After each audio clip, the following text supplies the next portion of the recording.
Hello, this is Ross Bliley from the podcast Pigskin Tales. This podcast is sponsored by Sterling Soap Company.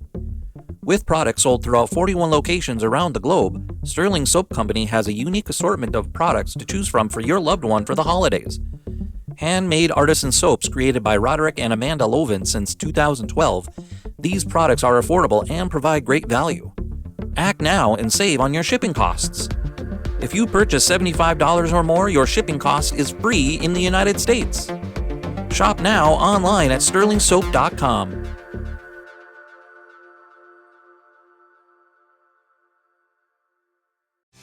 Hey there, sports history fan. Arnie Chapman here from the Sports History Network. Now, before you jump into this episode, I wanted to share with you an exciting giveaway we have going on with Home Field Apparel.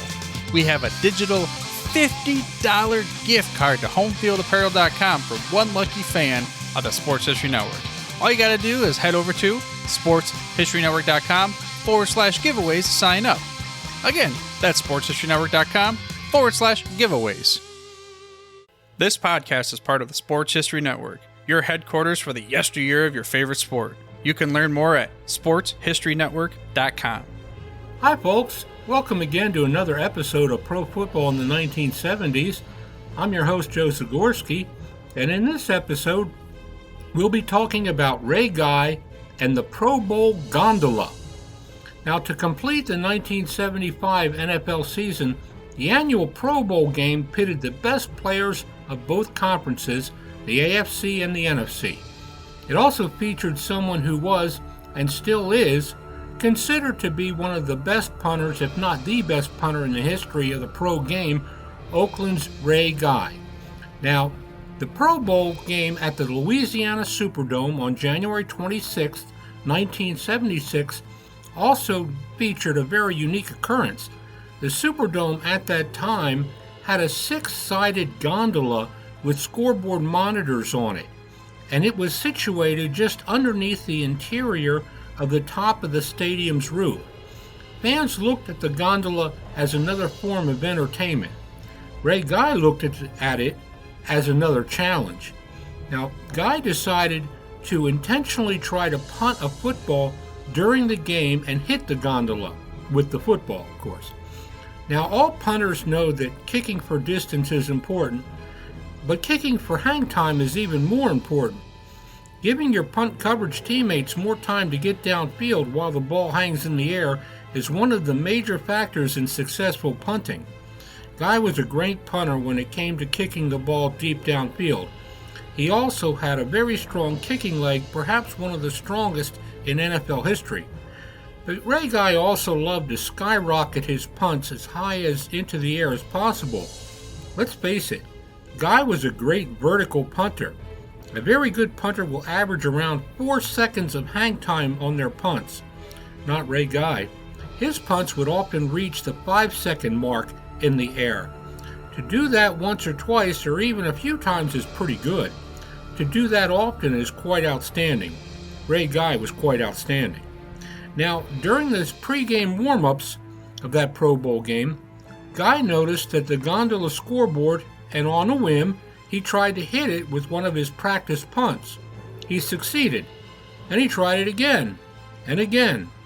He hit the gondola scoreboard with practically every one of his practice punts.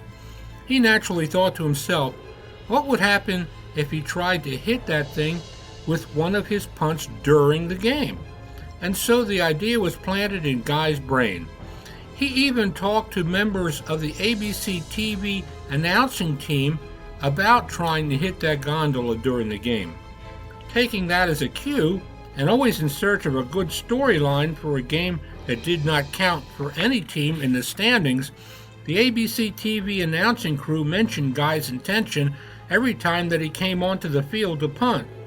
Now, one must realize that attempting this feat in practice and attempting it during the actual game are two very different things. There is no pressure when booting a ball during practice. Actual game situations will almost always result in some amount of pressure from your charging defensive players who are trying to block the kick, or in this case, the punt. But the Pro Bowl was a different type of game, especially back then. The Pro Bowl rules stipulated that nobody on defense could rush the punter, so Guy knew that he had extra time on his side. Any other game, this is Guy speaking, any other game, and I wouldn't have even tried it, Guy later said. The officiating crew member Jim Tunney looked at me.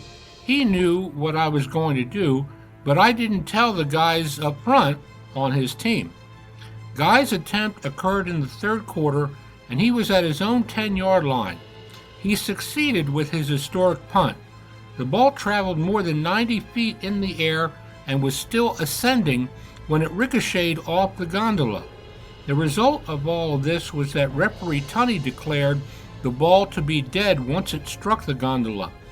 He made Guy and his AFC teammates go through another punt.